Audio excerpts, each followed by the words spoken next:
Aujourd'hui mes amis, j'ai envie de vous parler de quelque chose de différent par rapport à d'habitude, par rapport à mes autres vidéos.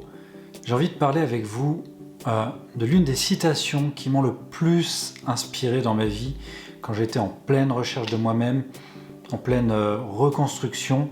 Et ça a été un énorme déclic dans ma capacité à me connecter à l'époque à mon pouvoir de résilience. C'est une citation qui, quand on l'applique dans sa vie, qui a véritablement un pouvoir extraordinaire. Cette citation, elle peut littéralement transformer votre vie et c'est pour ça que j'ai eu envie de vous en parler. Donc vraiment, si vous voulez savoir de quelle citation il s'agit, je vous en parle juste après ça.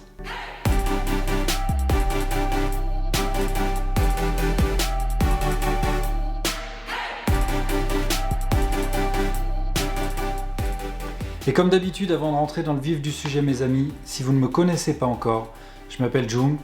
J'aide les adoptés à libérer leur pouvoir de résilience dans le but de faire la paix avec leur passé pour se construire une vie inspirante et remplie de sens. Sur cette chaîne, on va parler de développement personnel. Je mets à votre disposition une sorte de boîte à outils pour vous aider à vous construire et à vous épanouir. D'ailleurs, si vous aimez ces vidéos, je vous invite dès maintenant à mettre un petit pouce en l'air, ça fait toujours plaisir.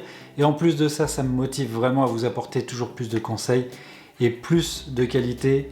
Puis je vous invite également à vous abonner à la chaîne, à activer la petite cloche juste en dessous pour recevoir toutes les notifications et les nouvelles vidéos avant tout le monde. Et puis surtout, si vous sentez que cette vidéo peut inspirer au moins une personne dans votre entourage, vraiment je vous invite à la partager.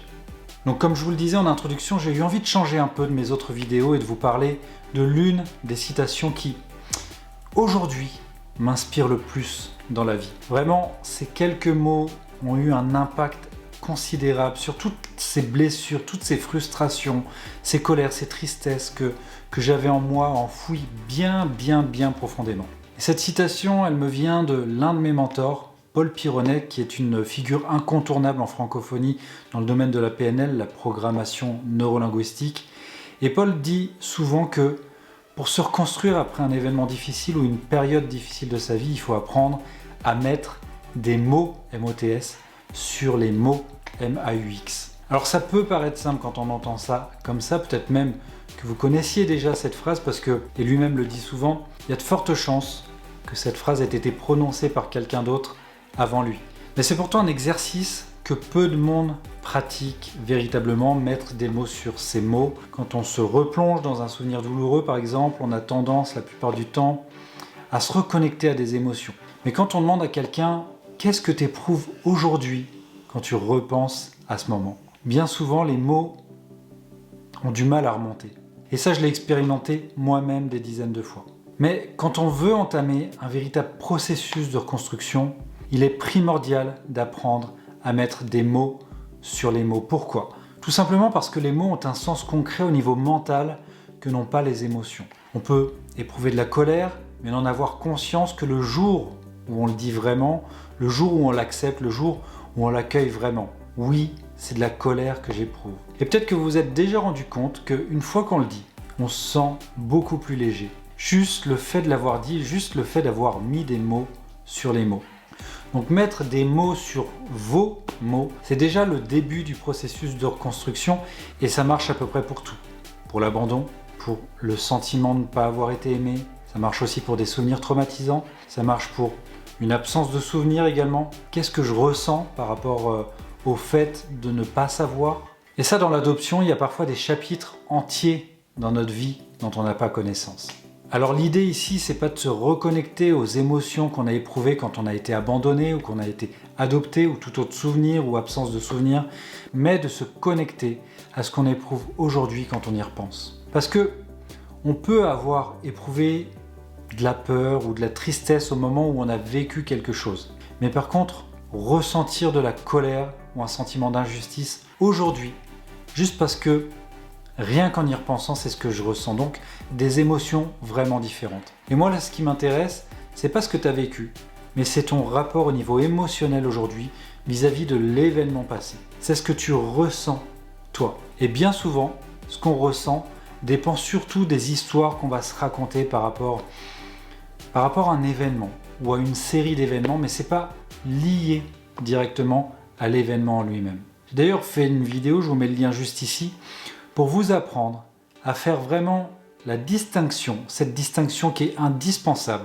entre les faits que vous avez vécus et les histoires que vous vous racontez par rapport à ces faits. Donc la toute première question que je vous invite vraiment à vous poser, c'est qu'est-ce que je ressens aujourd'hui par rapport à ça? Comment je le vis intérieurement?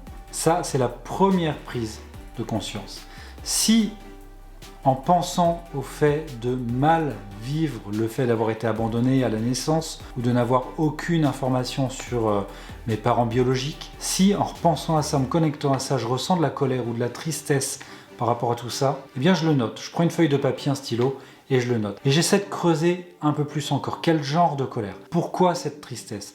Comment est-ce que ça vient se manifester au plus profond de moi? Et tout ça, je note. Je note un maximum de choses. Tout ce qui pourrait m'aider à avancer, tout ce qui pourrait m'aider à comprendre, tout ce qui pourrait m'aider à mettre des mots sur mes mots. Et enfin, la deuxième question, pourquoi est-ce que je ressens ça? Qu'est-ce qui fait que je ressens ça aujourd'hui, au moment où j'en parle, au moment où je me relie à ça? Ce fameux pourquoi vous permet de vous connecter à ce qui se passe en arrière-plan. Si à chaque fois que j'y pense, je ressens de la colère, qu'est-ce qui se passe en moi? Comment ça se manifeste au moment où je sens cette colère arriver? Où est-ce que je la ressens le plus quand elle est à son maximum? Mettre à jour tout ça vous permettra de vraiment comprendre à quel point les émotions dans lesquelles vous êtes sont cohérentes finalement par rapport à la manière dont vous percevez votre histoire. Et ce sont toutes ces petites associations entre vos émotions et la manière dont vous percevez votre histoire qui vont venir créer ou renforcer certaines croyances limitantes. D'ailleurs, j'ai aussi fait une vidéo également sur les croyances limitantes que je vous mets juste ici. Donc, ces croyances limitantes qui vous empêchent véritablement d'avancer. Des croyances comme par exemple « je ne mérite pas d'être aimé » ou alors « j'ai été abandonné donc on m'abandonnera toute ma vie ». Donc, juste le fait de noter vos réponses à ces deux questions, ça va vous aider à prendre conscience de certaines choses, de certaines croyances, de certaines associations qui se sont créées et qui, quand on les observe avec un peu de recul, peuvent parfois sembler incohérentes. Après, on pourrait très bien se demander si les émotions sont toujours cohérentes, ça mériterait peut-être même une vidéo à part entière. Donc voilà mes amis, c'était une vidéo un peu plus courte que d'habitude aujourd'hui. J'espère que ce format vous plaît aussi, je vous invite à me le dire dans les commentaires juste en dessous. N'oubliez pas non plus de me dire ce que cette citation vous inspire ou bien quelles sont vos citations qui ont du sens pour vous. N'hésitez pas à me les mettre également dans les commentaires. Et enfin, souvenez-vous que vous pouvez partager cette vidéo, surtout si vous sentez qu'elle peut inspirer au moins une personne autour de vous. En attendant, prenez soin de vous mes amis, exprimez vos émotions, mettez des mots MOTS sur vos mots MAUX pour verbaliser tout ça. Puis nous on se retrouve dans une prochaine vidéo. À très bientôt mes amis.